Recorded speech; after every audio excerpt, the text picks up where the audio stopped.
Hello, friends. Today we are here to discuss one very important question from Indian philosophy, uh, which we gave yesterday. So now let us see what was that question and what can be the model answer for that. The question pertained to Syadvad from Jaina philosophy. The question is, what is Syadvad? How does it relate to Satvangine? Now, this is a 300 words question.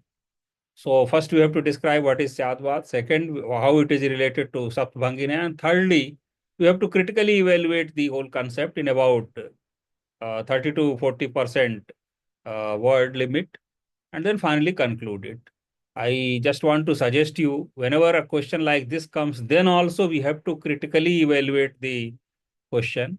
Yes, the words which you can devote can be about 30%, and about 70% can be main exposition of the idea which has been asked, because unless you critically evaluate that, your answer will not be complete, and then accordingly conclusion has to be drawn.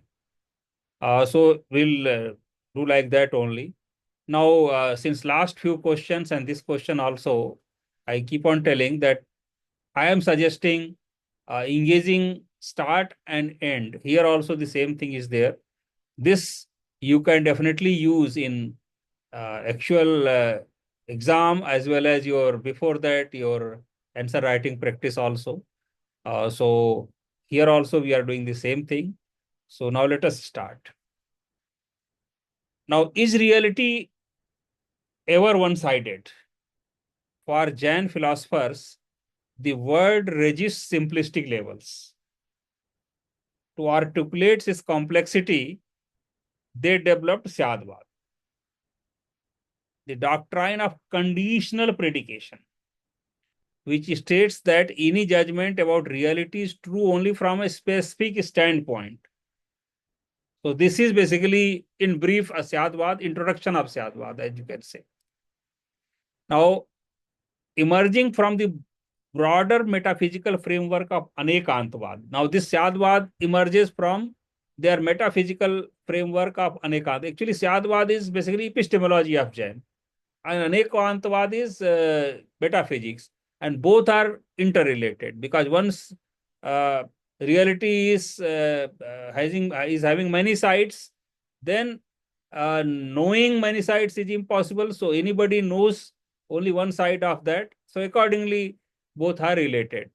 So emerging from the broader metaphysical framework of Anekantvad, as formalized by thinkers like Umaswati, Siddhasena Divakara, Syadvad reflects the view that reality is composed of infinite attributes, that is Ananta Dharmas, and must be described with epistemic caution. Epistemic caution, wherever we use epistemology or epistemic, it means basically based, knowledge, theory of knowledge. So epistemic caution means knowing is only possible in relative terms. It's absolute terms, knowing is not possible, or knowledge is not possible. That's what it means.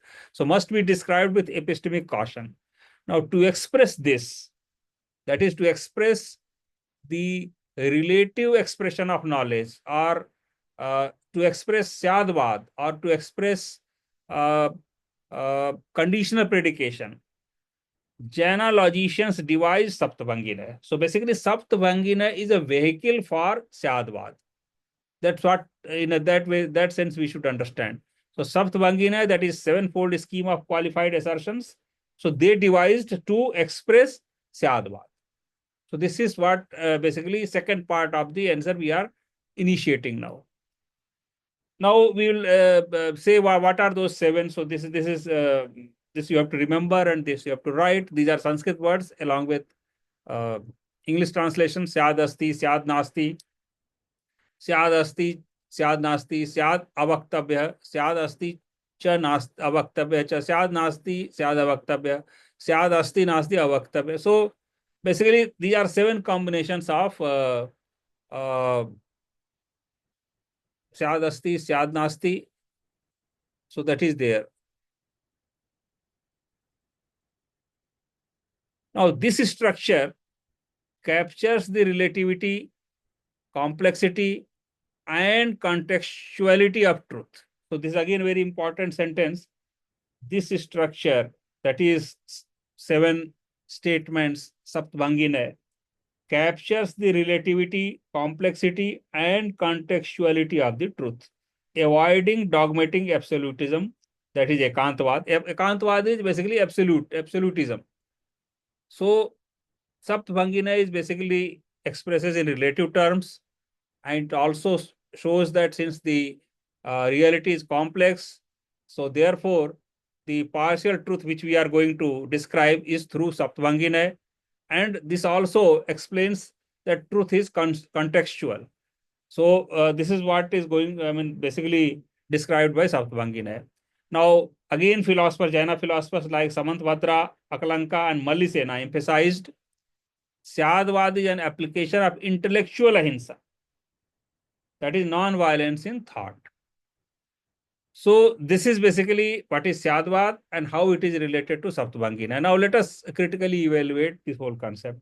Sankara argued that Syadvad leads to epistemic paralysis and undermines Advaita's unitary reality. In fact, Sankara has also told that if Syadvad or if knowledge is relative, it means Syadvad is also a relative concept. Then Nagarjuna from Madhyamik Buddhist Madhyamika school critique it for entangling thought in semantic contradictions, because contradictory things, asti cha, nasti cha. So the thing is there also, not there also. So once you club contradictory facts, you are making the whole thing confusing and contradictory. So that's what Nagarjuna told.